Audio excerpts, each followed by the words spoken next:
Hey everyone, this is Josh from before, and I'm here with McFarlane Toys DC Multiverse, The Arkham Knight from Batman Arkham Knight, which is a game I absolutely love. No shame. I love the character, I love the game.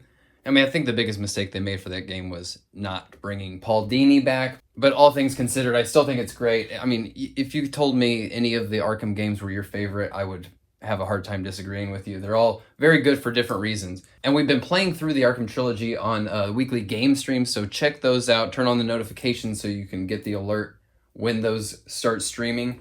Let's get this guy out of here, right? Okay, so now getting him right out of the box, he actually has a little bit more paint than I thought. You can see here, these pieces of his armor here, they actually are this bluish color. It is a different color than this black that the rest of the plastic is just cast in. I wish there was a little more contrast so that it popped a little bit more. And I would rather see, you know, a paint app like this on the front of the figure, because this piece is meant to be bluish, as is the helmet. I mean, the most obvious glaring missing paint is the urban camo that he's got throughout. You know, it is what it is. You know, it's the world we live in where we don't get as much paint as maybe we deserve. You know, I'm not going to just like give this guy a failing grade just because that one paint app is missing. But it not being there makes him feel a little bit more generic. You know, a little bit more just like a regular tactical guy, and not quite hitting the complete visual match. For the way the character is rendered, I can already tell though, just moving him a little bit, this guy's going to be really fun though. I do love the paint apps that are there. I love the Arkham A's here. I love this paint on the chest. I love that the different pieces are cast in different colors here. And there's a little bit of separation. They have taken some liberties. You know, they've made these knee pads, I think, slightly higher. They go up higher than the design in the game. I'm all right with stuff like that. If they want to fudge some of the details to deliver what they think is kind of a more interesting or more fun toy, I'm definitely all right with that. I really love how much of this very soft material is on here. You can see how soft some of these pieces are. And they give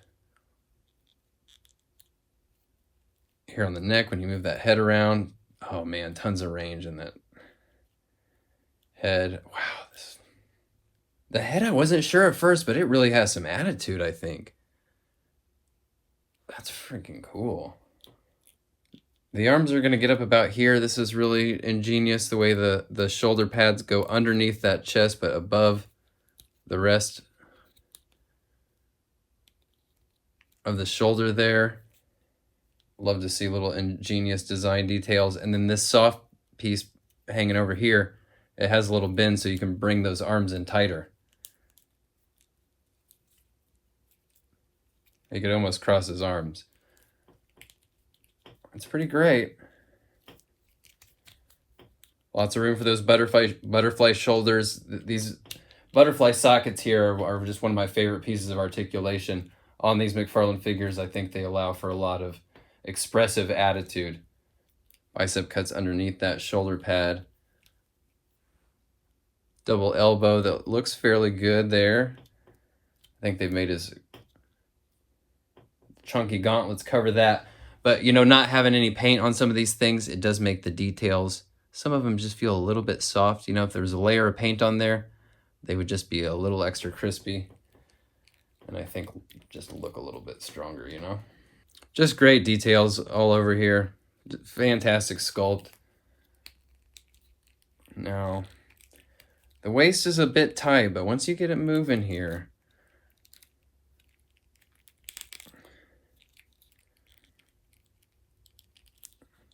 look at this. Look how much this is coming forward. You see that? It's actually, the belt is moving forward with that. And then this overhanging piece of his armor is very soft as well.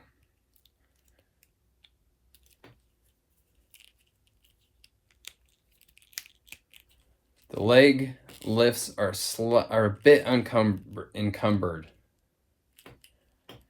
between the cut of this pelvis being a little low, and then it's got this overhang that wraps completely around, which is super cool. I think it's rad. It's going to give you a bunch of places to hook different weapons and stuff on there. There's a little bit of room for the hips to rotate.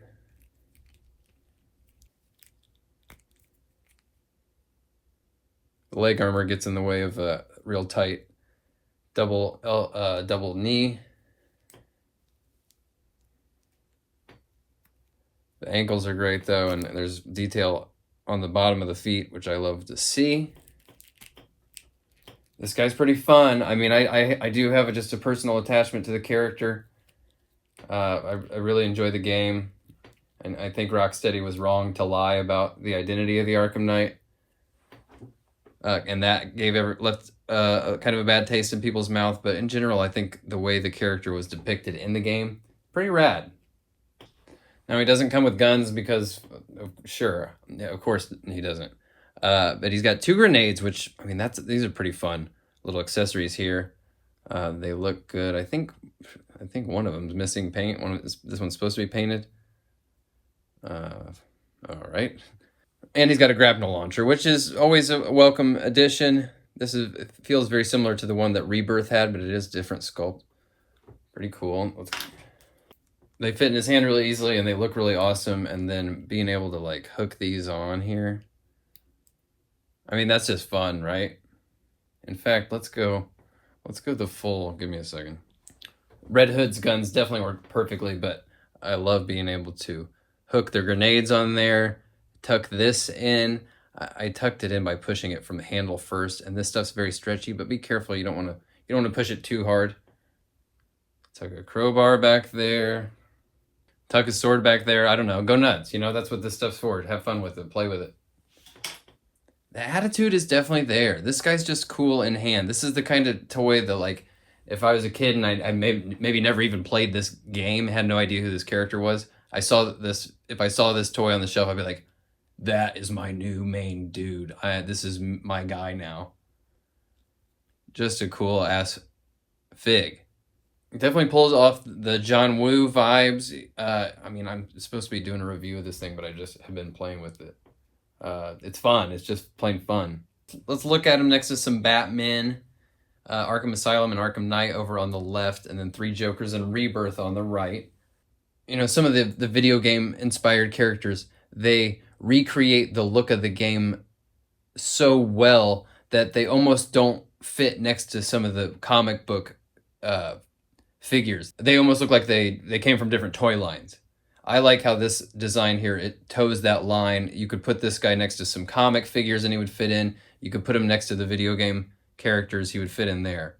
I really like that. I don't mean to say that I want them to all be like a certain house style, because I like when they go with the source materials. But, you know, just for them to be able to mix and match with different corners of the multiverse, if you know what I mean.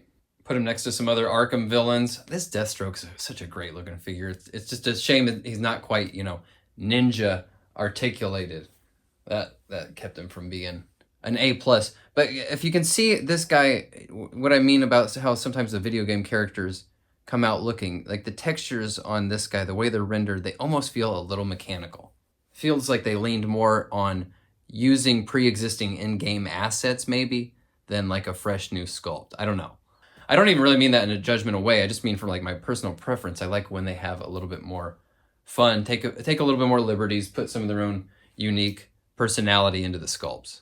And while we're here, frequent commenters on this channel are inducted into the From Before Figs Rogues Gallery. And today we need to celebrate Jager101, who has been helping me greatly during the Arkham game streams of finding and solving all the Riddler trophies and challenges, because it has been quite some time since I played through those games and 100%ed all the Riddler trophies. So I'm very rusty, and he's been holding my hand very patiently. So thanks, Jager.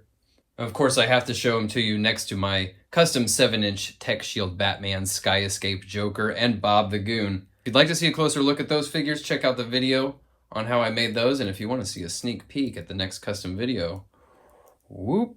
And I've given him a snipey gun from Jazzware's Halo figure, and we can see him here next to the OG, Jason Todd, Party Man, Gotham Knights, Red Hood, and then the 3 Jokers one here, he's about to become custom fodder, so just pretend that he has arms. And then, of course, as we all know, everyone looks cool on the Drifter motorcycle. Arkham Knight is no exception. Okay, so Arkham Knight. He's missing some paint. He doesn't have any guns. I'm not going to let that ruin my day, but I'm also kind of partial to this character and this source material. So if you're not super hot on Arkham Knight, or if I wasn't super hot on Arkham Knight, then I would maybe be complaining more about the missing paint apps, about the missing accessories. But maybe not. I think this is just a cool looking dude. This is good pocket fig material here. Just a rad looking guy. Some great pieces for fodder for, maybe other characters. I dig it, I don't know. I mean, you're going to have to decide for yourself. I can tell I'm just going to be picking this guy up all the time and putting him in different poses. So you be the judge. I love this dude. I think he's rad. So, yeah, that's it for this one, folks. Thanks for watching. I'll talk to you very soon. Bye.